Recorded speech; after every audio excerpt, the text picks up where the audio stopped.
Hello, dear students, and welcome to the online teaching learning process. This is Akash Ukunde, lecturer in Electrical Engineering Department. Today, we are going to start unit number 4, that is Measurement of Electrical Energy, which contains 11 marks. Today's lecture number is 17, and our topic is Induction Type Energy Meter. Course outcomes are student will able to use energy meter for electrical energy measurement.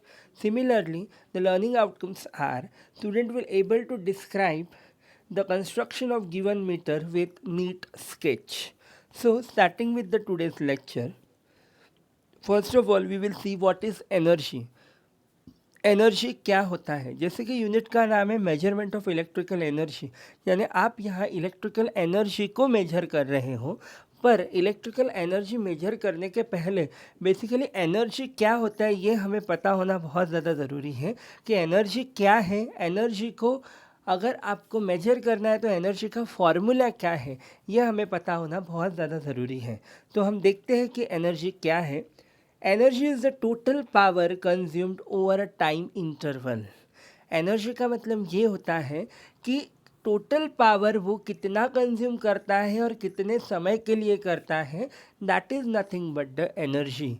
यानी वो total power कितने समय के लिए consume कर रहा है उसे आप एनर्जी कहोगे, जिसका फॉर्मूला बनता है energy is equal to power into time, यानी टोटल पावर कितने समय के लिए इनटू टाइम।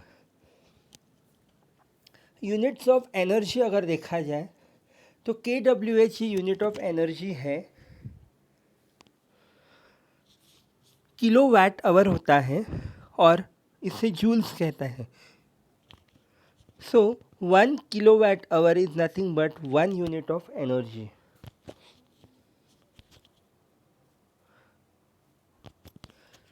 अब टाइप्स ऑफ एनर्जी मीटर के बारे में देखेंगे। Basically there are 4 types of energy meter. एक होता है इलेक्ट्रोमैग्नेटिक एनर्जी मीटर, एक होता है analogue type electronic energy meter, एक होता है digital type electronic energy meter और एक होता है स्मार्ट एनर्जी मीटर। सो आज के क्लास में हम देखेंगे कि electromagnetic induction type energy meter कैसे वर्क करता है। तो ये उसका कनेक्शन डायग्राम है इंडक्शन टाइप एनर्जी मीटर का। ऑलरेडी ये जो इंडक्शन टाइप एनर्जी मीटर होता है ये ऑलरेडी हमने यूनिट नंबर 1 में अलग अलग जो इफ़ेक्ट्स देखे थे उसमें इलेक्ट्रोमैग्नेटिक इंडक्शन इफ़ेक्ट देखा था। इलेक्ट्रोमैग्नेटिक इंडक्शन इफ़ेक्ट के ऊपर ये प्रिंसिपल के बेस के ऊपर ये वर्क करता है। तो इसका हम डायग्राम देखेंगे। सबसे पहले कंस्ट्रक्शन देखेंगे। यहाँ हमें 2 इलेक्ट्रोमैग्नेट दिख रहे हैं, एक है शंट इलेक्ट्रोमैग्नेट और एक है सीरीज़ इलेक्ट्रोमैग्नेट। अब जो शंट मैग्नेट है वो शंट मैग्नेट के ऊपर आपने प्रेशर कॉइल लगा के रखी है और जो सीरीज़ मैग्नेट है सीरीज़ मैग्नेट के ऊपर आपने करंट कॉइल लगा के रखी है। 2 इलेक्ट्रोमैग्नेट्स के बीच में एक एल्यूमिनियम डिस्क है जो कि रोटेटिंग वहाँ आपको दिख रहा है और एल्यूमिनियम डिस्क के बाजू में एक ब्रेक मैग्नेट लगाया है ताकि डिस्क को वहाँ हम रोक सकते हैं। तो इसका वर्किंग प्रिंसिपल हम देखते हैं। इसका वर्किंग प्रिंसिपल डिपेंड करता है the disc is placed between the 2 flux due to the pressure coil and flux due to the current coil, which will set up torque on the disc which is proportional to power causing the disc to rotate। यहाँ हम देख रहे हैं कि यहाँ जो 2 disc हैं दो इलेक्ट्रोमैग्नेट है, 2 इलेक्ट्रोमैग्नेट के बीच में जो डिस्क हैं और 2 इलेक्ट्रोमैग्नेट को एक को करंट कॉइल और एक को प्रेशर कॉइल लगाया है। तो ये जो करंट और प्रेशर कॉइल है इनके वजह से यहाँ जो फ्लक्स जनरेट हो रहा है ये फ्लक्स के वजह से यहाँ डिस्क में आपका ईएमएफ जनरेट होगा और ईएमएफ जनरेट होने के कारण वहाँ टॉर्क जनरेट होगा due to the interaction of both fluxes.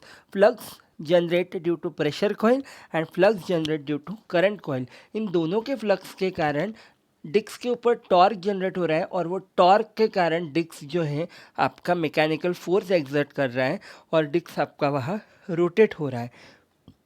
तो this is nothing but the working principle और इसका वर्किंग भी सेम इसी तरीके से है कि जो दो डिस्क है वहाँ, वो दो डिस्क के ऊपर वहाँ टॉर्क जनरेट हो रहा है। और वो टॉर्क कैसे जनरेट हो रहा है कि दो जो फ्लक्सेस हैं, दो फ्लक्सेस कहाँ से आ रहे हैं, एक है प्रेशर कॉइल के कारण जो फ्लक्स डेवलप हो रहा है और एक करंट कॉइल के कारण जो फ्लक्स डेवलप हो रहा है। इन दो फ्लक्सेस के कारण वहाँ टॉर्क जनरेट हो रहा है और वो टॉर्क डिस्क के ऊपर जाने के कारण वहाँ डिस्क रोटेट हो रही है और डिस्क को मैकेनिकल फोर्स एक्सर्ट हो रहा है। तो इस वजह से आपका induction, electromagnetic induction energy meter work करता है। So this is a short quiz for you all students. यह हमें छोटा सा क्विज दिया है, वो आपको यहाँ सॉल्व करना है। Set the formula of energy जो कि हमने ऑलरेडी देखा है, डिफाइन एनर्जी वो भी हमने देखा है, set the different types of energy metre वो भी हमने देखा है, set the working principle induction type energy meter. So today I am going to summarize my lecture. Today we have learned what is concept of energy, what are the different types of energy meter, and what is the construction and working of induction type energy meter. So from the today's lecture, PO 1, 2, 3, 4 and 10 is going to be mapped. So thank you, keep learning. In the next lecture we will going to learn about electronics energy meter. So up till now, keep learning. Thank you.